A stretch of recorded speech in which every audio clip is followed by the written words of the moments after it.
কিছু কর আছে না? কিছু করার নেই, চুপ করে বসে থাকো। আমি যখন চুপ করে বসে আছি তুমিও চুপ করে বসে থাকো। খালি গরম দিতেই শিখেছো। সংসার যেদিন ভেঙে যাবে সেদিন টের পাবো যে কত বড় ভুল কাজ করেছি জীবনে। সেটাই তো বলছি, বড় ভুল কাজ করেছি তোমার বিয়ে করে। আর আমিও মরেছি, হ্যাঁ। সত্যি কথা বলতেছি। আমাকে বসতে দিবা না, আমি উঠবো ওখান থেকে। ঠিক আছে, তুই অত গরম দিচ্ছিস যখন গরম দিয়ে থাক, যখন করেন যা চলে সুটিয়ে লাল করে দেবো, নোংরামি বার করে দেবো। সকাল থেকে সমস্ত কাজগুলো করেছি আমি, তারপরে পূজা তোমার রাগ অত হবে কেন? হ্যাঁ, কেন অত তোমার রাগ হবে সেটা বলো। রাগ দেয় বসে পড়ে রয়েছো, দামটা আমার রে, সমস্ত কাজ তো আমার দিয়ে করালে।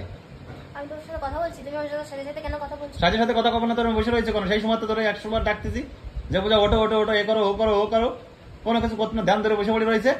ভালো হয়েছে, হ্যাঁ? কথা বলবো না। মানে বিয়ে করে জীবনটা একদম শেষ, তাছাড়া আর কিছুই না একটা মানুষের জীবনে। কতবার করছি যে আমার যে সমস্ত কাজ তো আমিই করেছি। বিশ্বকর্মা পুজোর দিন ভাবেছি বাড়ি করে চেঁচামেচি করবো না। তুমি চেঁচামেচি না করে ভাত খেতে পারো? খেতে পারো ভাত? ভাত খেতে পারি না। সাইকেলটা আমি ধুইছি, পুজোটা আমি দিছি, গাড়িটা আমি ধুইছি, পুজো দিছি। কাজ করেছো তুমি, তুমিও পারতে। ছেলে মানুষ হচ্ছে, পুজো দেওয়া যায় না? আর সকালবেলা থেকে যে এতগুলো কাজ করলাম, এক গাদা জামা প্যান্ট, 7-8 দিনের জামা প্যান্ট গুলো আমারই ধুতে হবে। আরে বর্ষাটা যেন একটা বড় ঘর বানাতে পারতে, জামা শরীর কি একবার হয়ে গেছে নাকি? শরীর কি একেবারে হয়ে গেছে? আমার রাগাই না, চুপচাপ বসে বসতে না দাঁড়ালে বের হয়ে যাবো কিন্তু ঘর থেকে। সেই সময় তো তোর ধ্যান ধরে বসে পড়ে রয়েছিস। আমাকে আমার মতো বসে থাকতে হবে। আমি কতবার বলছি যে পূজা টোট টোট ভাই, এ কর ও কর এ কর, আজকে পুজোটা কিছু করতে পারবো না, এখন আমি শোবো। তুমি অনেক কাজ করেছো না, রান্না বান্নাটা এখন তুমি করবা আর আমাকে এখানে বসে বসে খাওয়াবা। এত নবাবে কথা আমার সামনে কই না। যে গরম দিতে পারে, কাজ করতে পারে, সে সবকিছুই করে বউরে খাওয়াতে পারে। পুরুষ মানুষ যখন 1 টাকা ইনকাম না করতে পারে তখন তার গায়ে জ্বালা বাঁধে। শুধু ঘরে যে যারা যা উল্টো পাল্টা বলে তাদের সামনেও গিয়ে বলো। তোমার কারণে আজকে দোকান যেতে পারলাম না। ভালো হয়েছে।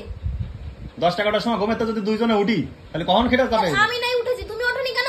তোমার তো রোজ যাই না 10-11টার সময়, 11টার সময় কাজ উঠলে তাহলে এখন আমি এখানে বসে পড়ব না? একটা পুরুষ মানুষ 12টার সময় ভাত খাবে কেন? 1টার সময় ভাত খাবে কেন? খিদে লাগে না? লাগে না? 12টার সময় ভাত খাও তুমি? আজকেও তো 12টার সময়। আজকে 12টার সময় তুমি তো নিজে উপোস থেকে পুজো দিলে, তার জন্য তুমি 12টার সময় ভাত খাইছো। সকালবেলা উঠে কতগুলো কাজ করলাম আমি, তারপরে তুই আবার কিছু কাজ যাবে না, তোর কলি রাগ হয়ে যায়। কি কাজ করেছো? ওই জামা কাপড় ভিজাই দিলাম, তাই শুধু একটু কেটে দাও, ছাদে তো মেলেছো, কিছু করেছো? কাজতে গেলে সময় লাগে না? কাজতে গেলে কষ্ট হয় না? এক গাদা জামা প্যান্ট, 5-6 দিনের জামা প্যান্ট করে আমার যদি লজ্জা হয় না তো তোমার জীবনেও বলবো না। তুমি যা মুখ করো তার থেকে নিজে করে নিয়ে অনেক ভালো। তাই তো বলছি, তুমি যা বলো তার থেকে নিজে করে নিয়ে অনেক ভালো। জামা কাপড় কাচা, তারপরে তোমার এই পুজোটা সম্পূর্ণ ভালো লাগছে না কিন্তু এক কথা 14 বার বলছো, এক কথা। চুপ করে থাক, তোর কথা আমার শুনতে চাচ্ছে না। আমি কি তোমার কাছে বসে রয়েছি তোমার কথা শোনার জন্য? ঘরের পুজোটা কেটে যাচ্ছে, তাও কয় বেরা? তো পুজোটা তুমি দিছো, উপোস রয়েছে, তুমি এখানে পুজো দিয়ে একটা পুজো তুমি দিতে পারবে না আজকের দিন? ঘরের পুজো, গাড়ির পুজো তুমিও দিতে পারতে, তুমিও পারতে। অত চোখ গরম দেখাস না আমারে। বিয়েটা করে মোটামুটি একদম জীবনটা গেছে, খালি ঝগড়া ঝগড়া ঝগড়া। তুমিও যেন চুপ থাকবা। দেখো ঠাকুরের দিন আজকে পুজোর দিন গন্ডগোল করতে আমি তোমার সাথে। ওটাই বলছি, আমি গন্ডগোল করতে চাইলে চুপচাপ বসে। তাহলে তো রাগ দেয় না আমার সামনে, আমি ধরে বসে পড়ে তাই না। অত কাজ করো না, অন্য কাজ যাও, যা করো করো, আমি ধরে বসে পড়ে তাই আমার সামনে। আমি সেই সময় করছি পুজো, যা করবি কর, চুপচাপ বসেই পড়ে রয়েছে আমি ধরে একভাবে। কেন সব করবা তুমি? কিছু কর আছে না? কিছু করার নেই, চুপ করে বসে থাকো। আমি যখন চুপ করে বসে আছি তুমিও চুপ করে বসে থাকো। খালি গরম দিতেই শিখেছো। সংসার যেদিন ভেঙে যাবে সেদিন টের পাবো যে কত বড় ভুল কাজ করেছি জীবনে। সেটাই তো বলছি, বড় ভুল কাজ করেছি তোমার বিয়ে করে। আর আমিও মরেছি, সত্যি কথা বলতেছি। আমাকে বসতে দিবা না, আমি উঠবো ওখান থেকে।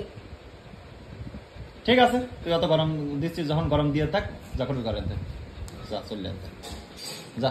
তুই না কিছু কর কায়দা নেই। না তুই যা সর আমার সামনে, মুহির সামনে তো সর। আর কিছু না কই বিয়ে করে ওনার জীবন শেষ।